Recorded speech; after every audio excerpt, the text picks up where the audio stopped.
Is it possible that the genre of K-pop will save the world? And then we cover a far less fun story. Is there any truth to the rumors that children are being snatched off the streets in Morocco and given a choice?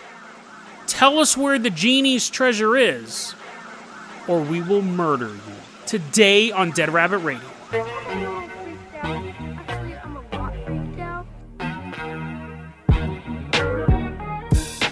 Hey everyone, welcome back to another episode of Dead Rabbit Radio. I'm your host, Jason Carpenter. I'm having a great day. Hope you guys are having a great day too. That's a great combination of stories. We got a little bit of salt, a little bit of sugar. I don't know why I decided to describe them as that. It's a nice combination. We got a dark one, we got a light one, but also a combination of the darkness and the light is our newest Patreon supporter. He's coming in as an immortal being, half shadow, half light. Jonathan Vaca. Everyone give a round of applause. Give a round of applause to the entity known as Jonathan Vaca. Coming in. Now he just looks like a normal person. He's no longer like a chocolate and vanilla yogurt floating in. He's just a normal dude. Jonathan, you're going to be our captain, our pilot this episode. If you can't support the Patreon, I totally understand. You're like, I don't want to support the Patreon. You're turning people into floating yogurt. It's actually kind of delicious. If you can't support the Patreon, that's fine too. Just help spread the word about the show. Really, really helps out a lot. We also have a merch store, which I never mentioned. It's in the show notes. There's a lot of really cool merch there.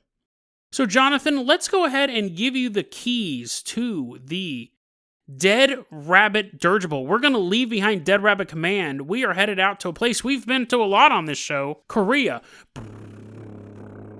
Jonathan is flying us over to Korea. We're walking around on the Dead Rabbit dirigible. And we're going to talk a bit about K-pop. Now, I know what you're thinking. Really? Really, Jason? Is that what we're talking about? I'm going to tell you this. I don't listen to a lot of the newer stuff, but I'm straight up hipster. I listened to K-pop before it was popular. I actually started listening to Wonder Girls back when they came out, back like in 2007. Little known thing. You guys know I've been researching conspiracy theories for like 30 years. The Wonder Girls got caught up in a lot of Illuminati theories. There's a lot of websites that did not like the Wonder Girls. They were posting videos of them like, what? These Wonder Girls, what? They're not so wonderful. They're just human, like you and me. They made a video. I'll put it in the show notes. I don't remember the name of it off the top of my head. But they made a video where they're like, we are robot people. Then it's not like that wasn't the lyrics. But it has this video of these girls dancing around and then their bodies are like mechanical. And the anti-Illuminati, anti-transhumanist movement and the conspiracy theories went nuts over this video. Look at them. They're trying to turn us into robots. See these 7 or however many there were. Their lineup keeps changing. These 7 Asian women. That's the future of the world. I'm like, okay, that's fine with me. They're pretty cool looking robots. People are like, what? This music's going to brainwash. It's actually, now that I'm starting to say that, it's really funny. The thing is that this music was going to take over. We can't have it happen. And the last I had heard, because I was listening to, I think I downloaded some of it as well. Legally. As my eyes shift from side to side. But there wasn't a huge K-pop market back then. Not like it was today. And I remember the last I heard of them, they were being taken to a robot factory. Cyberdyne had bought their record label. And I'm like, no. Now, the last I had heard of them is the Jonas Brothers were going on tour and they picked them as the opening act. And I remember thinking, good for them. I hope the Wonder Girls have a big career. I don't know how big Korean pop music will be in America, but good for them. And now fast forward to BTS and K-pop has taken over. But the question is, can it save the world? There's actually a precedent for that, but we'll get to that in a second. Jonathan, you see that DMZ there between North Korea and South Korea. We're going to float perfectly over that. I hope you guys brought your flak jackets. It's a pretty treacherous time to be here. Because the war never ended between North Korea and South Korea. And I'm not going to go into a huge... We actually did a whole week on North Korea. I'm not going to go into the geopolitical ramifications. I think you guys are all pretty well educated. Things aren't great in North Korea. Things are pretty good in South Korea. I grew up during the Cold War, and you would always hear stories about people on the other side of the Berlin Wall, like getting copies of the Rolling Stones, man, USA, rock and roll, smoking Camel cigarettes, wearing blue jeans. You used Western music really as a psychological weapon to help break down or build up, in my case, I would say, to build up the youth of the East to go, you know what, freedom rocks. Freedom literally rocks. Well, we're seeing the same thing happening with K-pop. in North Korea. It's a very, very fascinating story. This isn't a clickbaity headline or anything like that. There's been a lot of really interesting articles written about this. Now, you've had South Korean artists go to North Korea and perform music, but South Korean music, K-pop music, is very like colorful and energetic. When you see footage of them in North Korea, they're all kind of standing in a line. They're singing pop music, but it's not how you would see it in South Korea. It's very restrictive. It's very performed for their audience, because in North Korea, the music is people standing in a line singing.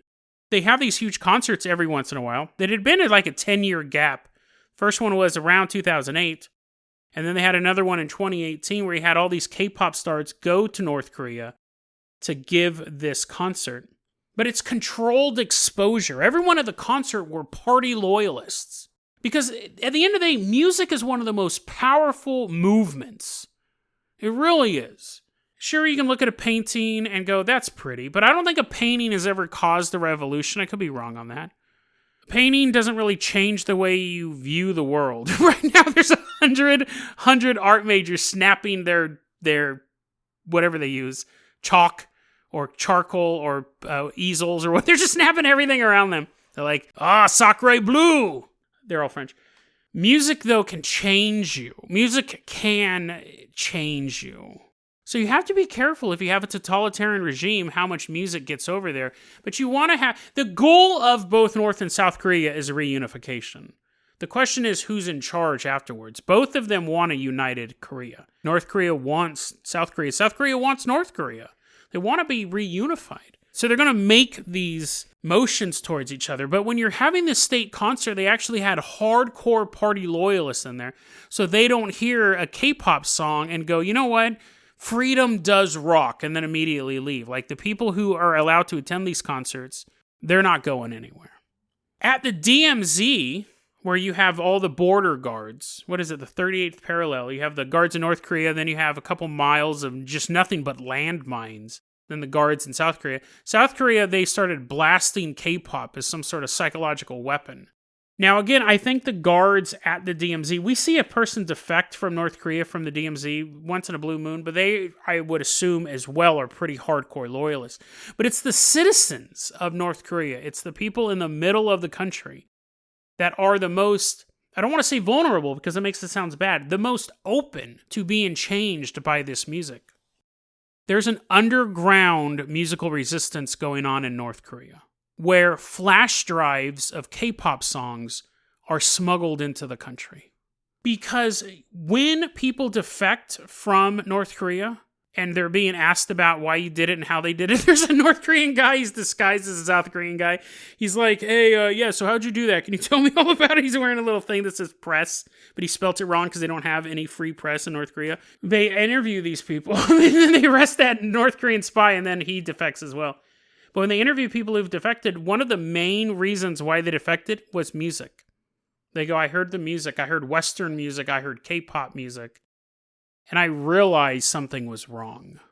That's one of the biggest common denominators of why people defect. Some of them say, yeah, my family got arrested, I had to leave. Other people say, I was going to get arrested. Some people may defect for business opportunities. But one of the main underlying factors that cuts across everything is music. If you're caught listening to K-pop for a child, 6 months to a year of ideological training. They're going to send you to a camp. They're going to brainwash you to not like that music. Could you imagine? And it's interesting because I'm talking about these facts, but I want you to put yourselves in the shoe. Could you imagine, right? Whatever your favorite type of music is. You're into jazz. You're into bluegrass. You're into grindcore. And all of a sudden, the authorities come to you and say, because of the music you like is not approved by us, you have to go to jail for a year, and we're going to teach you to hate that music. That music that you love so much, that invigorates you when you listen to it. It makes you feel not alone. That's illegal.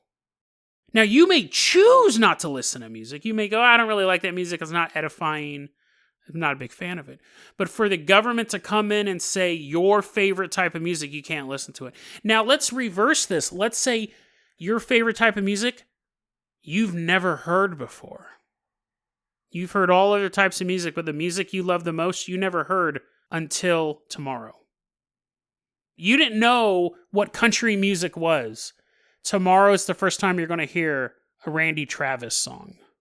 From the twangs and the steel guitar, it would blow your mind. You didn't know that was your favorite. You never heard that music before. You grew up in a world where country was so forbidden, you didn't even know there was a word for it. And then one day you find a Hank Williams Jr. album.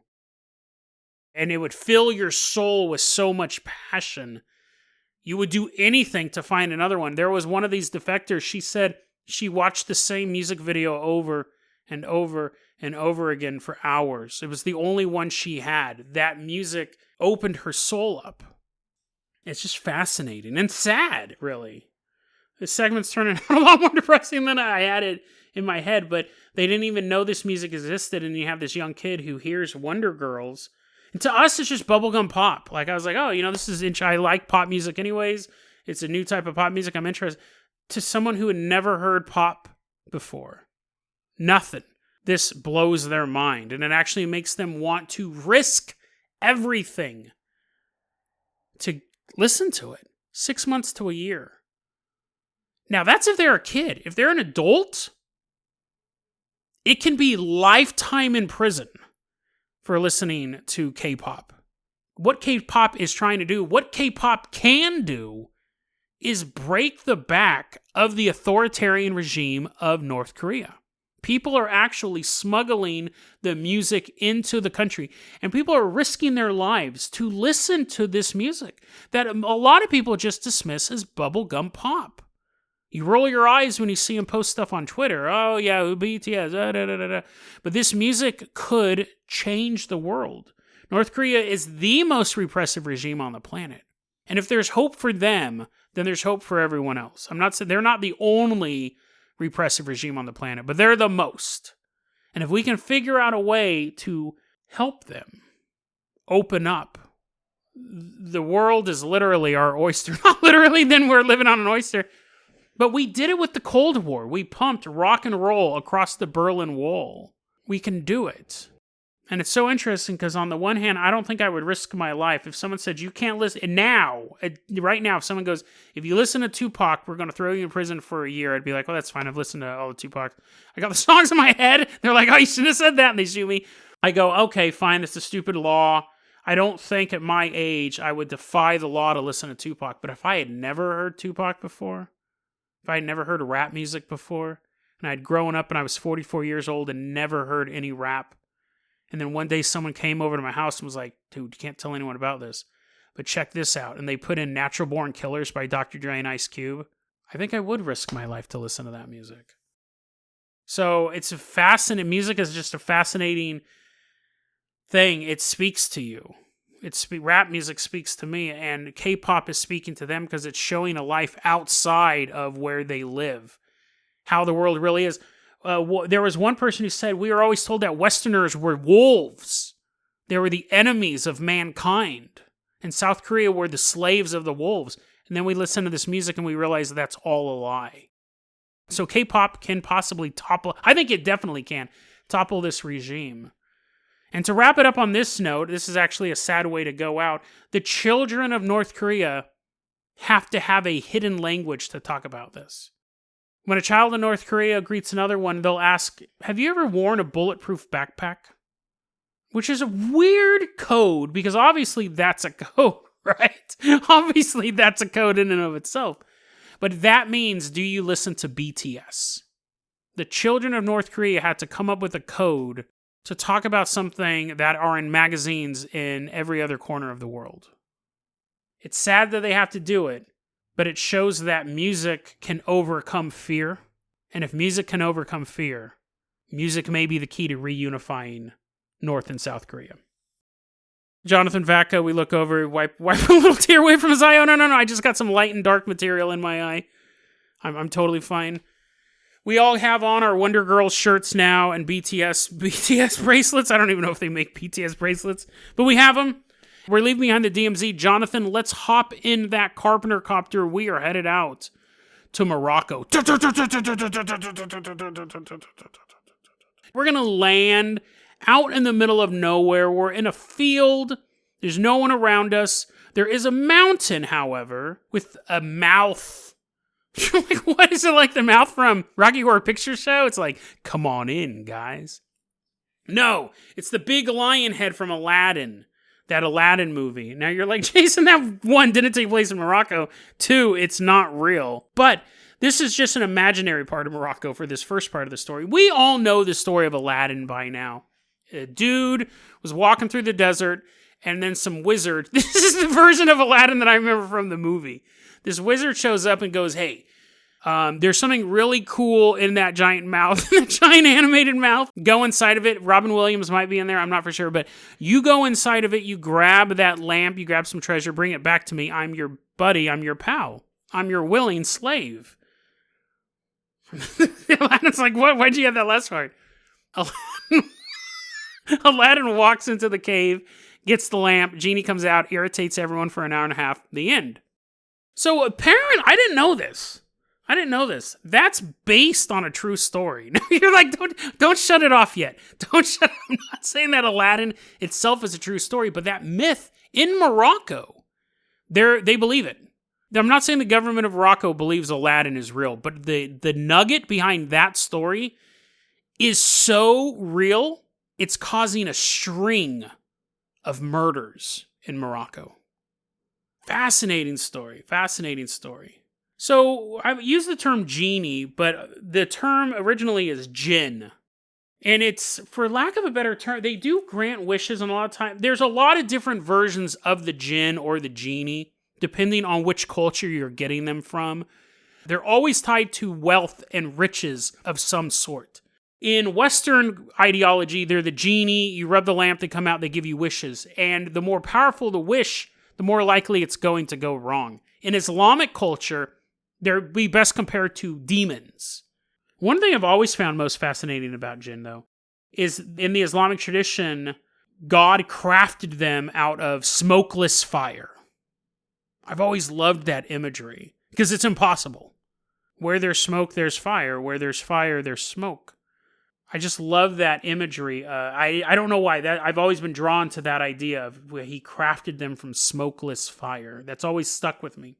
But other than that, other than their origin story and just the mere impossibility of how that would come into being, we have the story of the Zahori.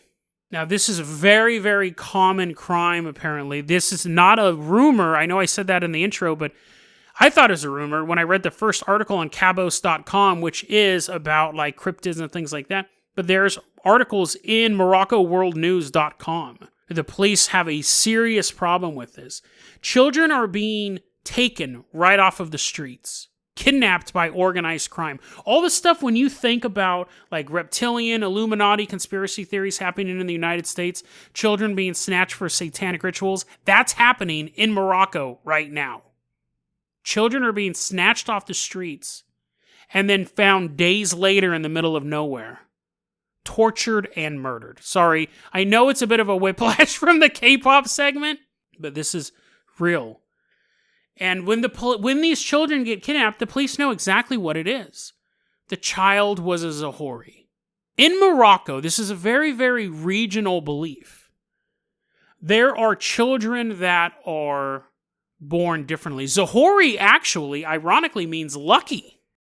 The idea is that they are either jinn themselves, who when they were born, a jinn replaced a human baby with a jinn baby.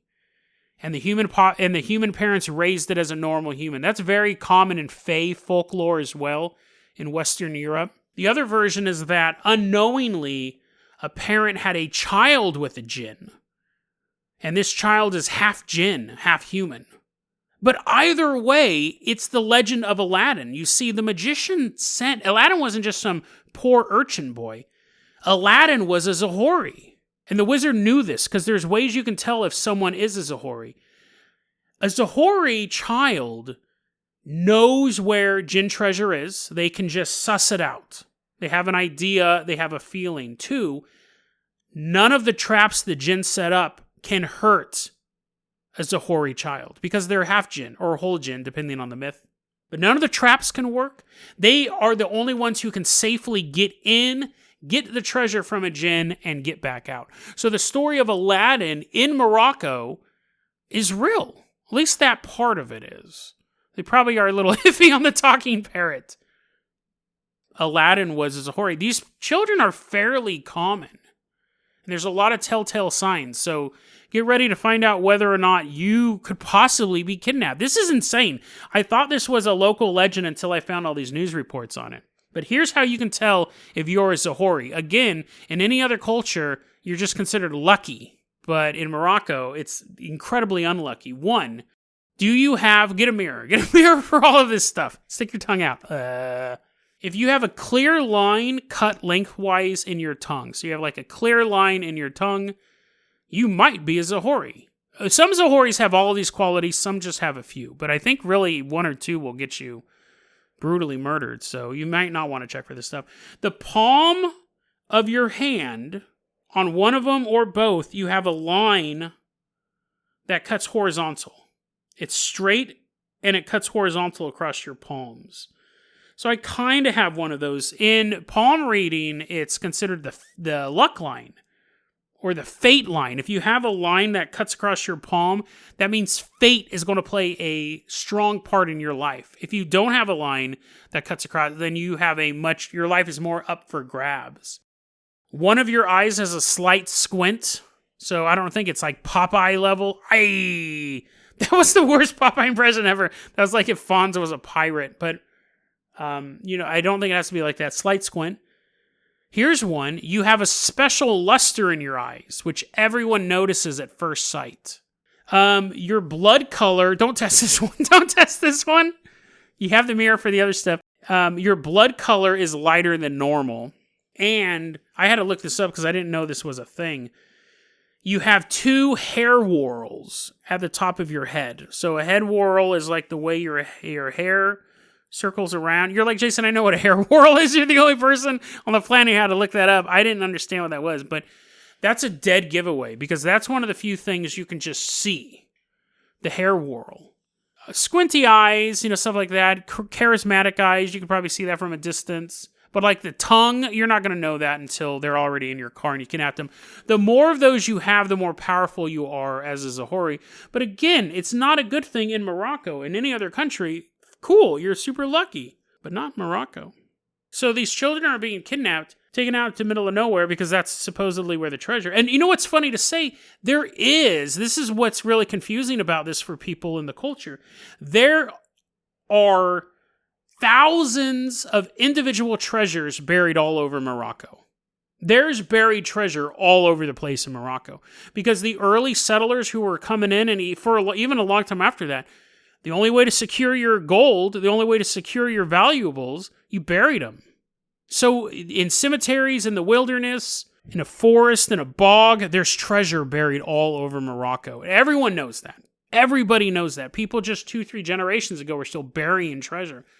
But because of the idea of the jinn, if the family dies off, if they forget where the treasure's at, because it's underground, the jinn gains control of it. It is now property of the jinn. So you need a Zahori to just walk around the wilderness, and they'll get a sense for where this treasure is. So here's the thing. The stories of the treasure are real. The story of these children who are half jinn aren't. There are people who are born exceptionally lucky. There are people who make their own luck. But I don't think these kids are actually half jinn. Otherwise, you'd have whole swaths of the population who are half jinn. Because these traits, I'm half jinn, according to this. Should ask my mom. I should ask my mom if she ever hung out in Morocco. But the treasure is real. You know that for a fact. The question is, how do you find it? So they're snatching these children off the streets who have these powers, who are these Zahori. They're taking them out to the middle of nowhere. They kill them for a couple different reasons. One, because they're mad because the children couldn't find any treasure. Because they probably can't. They're 9. Sometimes they're killed because the treasure is found. Because again, it's buried everywhere. You go, Jason, if they found the treasure, why? If you had a half jinn and you lead them to one treasure, wouldn't you want to keep that half jinn to lead them to other treasures? Because you're stealing from the jinn, you have to sacrifice the child to the jinn. The kid's not getting out of there. Leads him to the treasure, he dies. Doesn't lead him to the treasure, he dies. And then for some segments of the sorcerer community of Morocco, you got to kill the kid to find the treasure. Like, the kid doesn't even get to help find the treasure, which is not a good thing. He's not a goonie, but it's like, the kid's got, I'm trying not to make light of it, but I'm saying, like, on one hand, you get to spend a little bit, like, longer alive, I guess. Like, a couple more hours. And then the other one, you just show up in the middle of nowhere and they kill you and they throw your blood everywhere. Jeez, this has gotten dark really, really fast. The other one, like, they ritually kill the kid right away and they use the blood to find the treasure. And maybe they stumble across it because it's everywhere. And the problem is that then it proves that this is the way to find the treasure. There was a story I was reading in this article in the Morocco news. This family, their son was a Zahori. Because, see, this isn't something the country bumpkins believe. Like, obviously not everyone believes it, but huge swaths of the population believes it. And this family sees that their child is a Zahori. And so the grandpa's like, great, I guess I got to quit my job now. And he's like, I'll throw the newspaper down. He's like, dagnabbit, now I don't get to work. He has to escort his son to and from school every single day. Because he will get kidnapped and murdered. That it will happen. And the kid wasn't allowed to go outside. So you're going, okay, yeah, I kind of ruined his childhood. He didn't get to spend the first 9 years and didn't make any friends. This went on till he was 20 years old. His grandpa's escorting him everywhere. He's at a nightclub dancing. He's like, hey, grandson, look at those hot babes over there. He's like, Grandpa, you're totally killing my vibe. The grandpa's coming home with 2 college-age chicks. Woohoo, party guy. When he turned 20, he got married, and the family goes, you can take care of yourself now. They were doing this up until college. Because he could be 18, 19 years old, he will get kidnapped, taken to the middle of nowhere, and murdered because he has a line on his tongue. This is happening today. These articles aren't from 1947. Fascinatingly terrifying story. A few physical abnormalities can get your child tortured and murdered. I've been glossing over the torture part as well, but they do that. That's part of the ritual. It's part of getting them to, if you ask someone, where's the treasure? I don't know. They're not going to be like, just bonk you on the head. They're going to torture you to get the information that they don't know. And if you do happen to say around that tree and you go and you dig around that tree and you find something because it's buried everywhere, you've just doomed the next child as well. It's a story based on myth and superstition. It's a story based on something from 1001 Arabian Nights, but it's having a deadly consequence today.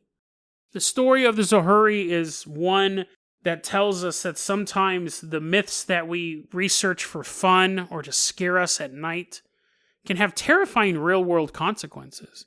And honestly, there's only 2 good ways to end this epidemic. One, that everyone in the country just stops believing this lunacy. That people stop thinking that you can kidnap children at random and they'll tell you where magical treasure is buried. Or that one of these murderous sorcerers finds a real Zahori. Takes him out to the woods, tries to find the treasure, finds it because it's everywhere, and executes the child. But this child was not a child of flesh and blood. This child was truly half jinn, and has now become a force to be reckoned with. This jinn is unleashed in the country of Morocco, and it will get vengeance not only for itself, but for every human child who was killed before it.